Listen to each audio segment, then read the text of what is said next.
Assalamualaikum warahmatullahi wabarakatuh.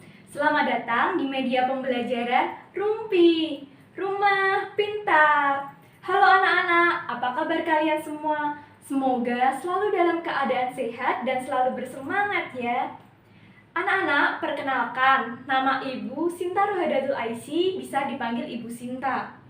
Baik anak-anak, sebelum memulai pelajaran pada hari ini, marilah kita berdoa bersama. Berdoa menurut agama dan kepercayaan masing-masing, berdoa dipersilahkan.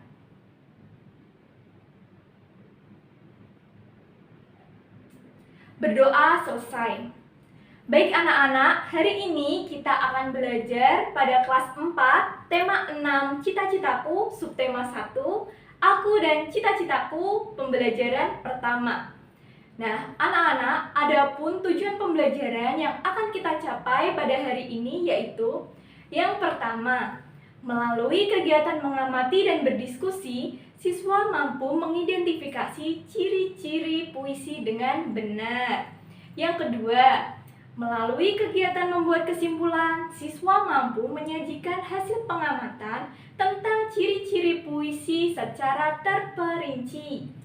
Yang ketiga, melalui kegiatan melakukan pengamatan, siswa mampu mengidentifikasi siklus hidup hewan dengan baik. Yang keempat, melalui kegiatan menyusun gambar tahapan pertumbuhan hewan, siswa mampu membuat skema siklus hidup makhluk hidup yang ada di lingkungannya dengan benar. Nah, anak-anak, itu tadi adalah tujuan pembelajaran yang akan kita capai pada hari ini. Nah, anak-anak, pernahkah kalian membayangkan kelak dewasa nanti ingin menjadi apa ya? Coba kita tanya kepada Leni ya. Leni, kalau besar mau jadi apa? Aku kepengen pintar, biar jadi dokter. Oh, berarti cita-cita Leni adalah menjadi seorang dokter.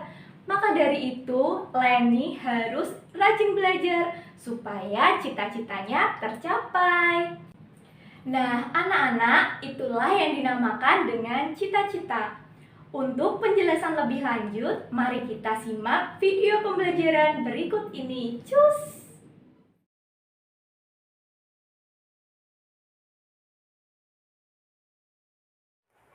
Halo anak-anak, hari ini kita akan belajar tentang materi puisi dan daur hidup hewan.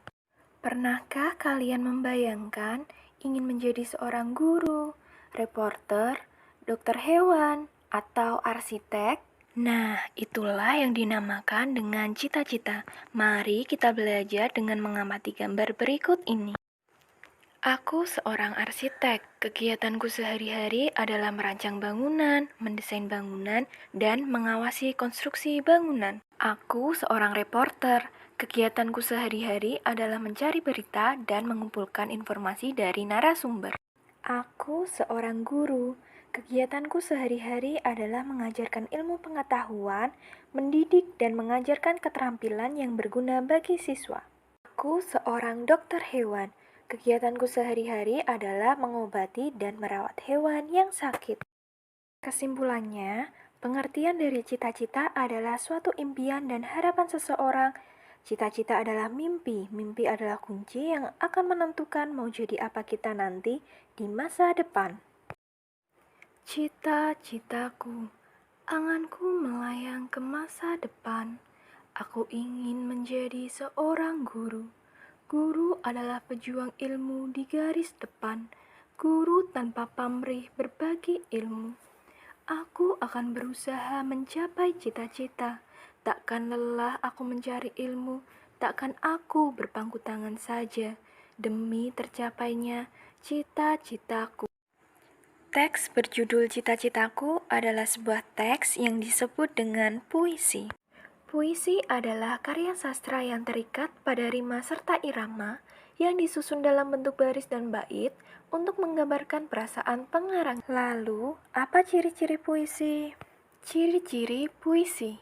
Pertama, memiliki baris. Baris adalah kumpulan dari kata yang tersusun dengan rapi. Kedua, memiliki bait. Bait adalah kumpulan dari baris-baris puisi. Ketiga, memiliki rima. Rima adalah kata terakhir dari setiap baris memiliki bunyi dan vokal yang sama terletak pada suku kata terakhir. Keempat, memiliki irama. Irama adalah pergantian tinggi rendah, panjang pendek, dan keras lembut ucapan bunyi. Apakah kamu mempunyai hewan peliharaan? Coba amati. Apakah hewan peliharaanmu memiliki anak? Hewan mengalami pertumbuhan dan perkembangan selama hidupnya. Tahap perubahan yang dialami hewan selama hidupnya disebut daur hidup atau sering disebut juga dengan metamorfosis. Metamorfosis adalah tahap perubahan bentuk yang tampak berbeda yang dialami hewan sejak lahir hingga menjadi hewan dewasa. Metamorfosis terbagi menjadi dua, yaitu metamorfosis sempurna dan metamorfosis tidak sempurna. Metamorfosis sempurna adalah perkembangan hewan yang mengalami perubahan bentuk sangat berbeda pada setiap tahapannya. Contoh hewan dengan metamorfosis sempurna adalah kupu-kupu, nyamuk, lalat, dan katak. Katak termasuk hewan amfibi. Hewan ini dapat hidup di dua alam, yaitu di darat dan air. Katak memiliki kulit yang lembut dan lembab.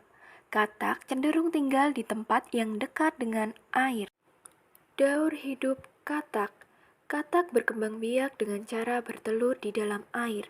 Telur-telur akan menetas setelah 10 hari. Telur menetas menjadi berudu yang hidup di air. Oleh karenanya, berudu memiliki insang dan ekor seperti ikan. 3 minggu kemudian, insang pada katak akan tertutup oleh kulitnya. Kemudian tumbuhlah kaki belakang. Pada usia 8 minggu, berudu berkaki berubah menjadi katak yang berekor. Ekor itu kemudian akan memendek dan ia bernafas dengan paru-paru. Setelah pertumbuhannya sempurna, anak katak akan berubah menjadi katak dewasa. Kita ulangi sekali lagi proses daur hidup katak. Katak bertelur, menetas menjadi berudu. Berudu tumbuh kaki. Berudu berkaki menjadi katak berekor. Katak berekor berubah menjadi katak dewasa. Tahap awal dari daur hidup kupu-kupu yaitu kupu-kupu bertelur. Kupu-kupu akan meletakkan telurnya di bawah atau di permukaan daun. Telur kupu-kupu membutuhkan waktu 3-5 hari untuk menetas. Setelah telur kupu-kupu menetas, seekor ulat akan keluar dari cangkang dan memakan daun yang ada di sekitarnya. Ulat akan mengalami proses pergantian kulit sebanyak 5-6 kali. Kemudian, ia akan mencari tempat untuk berubah menjadi kepompong. Kepompong akan berpuasa selama 7-20 hari. Kupu-kupu akan keluar dari kepompong dengan sayap yang masih kecil dan basah. Metamorfosis tidak sempurna. Metamorfosis tidak sempurna adalah perkembangan hewan yang mengalami perubahan bentuk tidak terlalu berbeda pada setiap tahapannya. Contoh hewan dengan metamorfosis tidak sempurna adalah belalang, kecoak, dan capung. Daur hidup capung. Capung merupakan serangga yang berkembang biak dengan cara bertelur. Sama dengan kecoak, ketika telur capung menetas, ia menjadi capung muda yang disebut nimfa. Setelah mengalami pergantian kulit sebanyak 10 kali, capung berubah menjadi capung dewasa.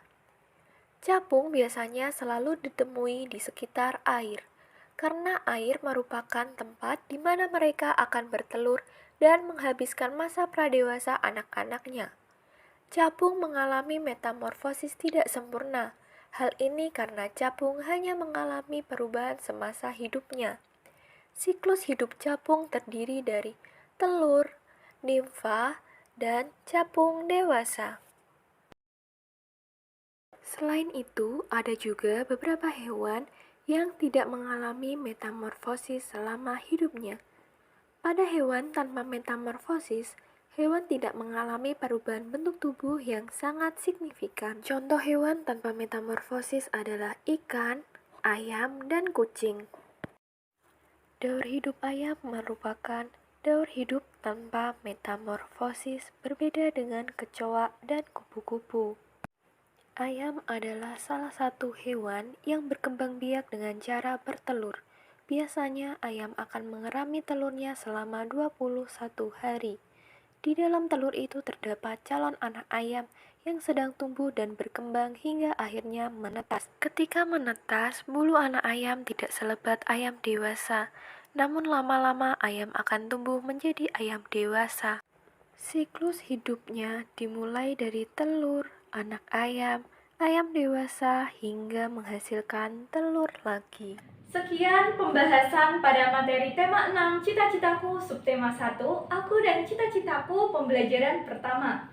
Nah, anak-anak, untuk mengasah kemampuan kalian, kalian bisa mengerjakan soal evaluasi yang ada di media pembelajaran Rumpi. Sekian, wassalamualaikum warahmatullahi wabarakatuh.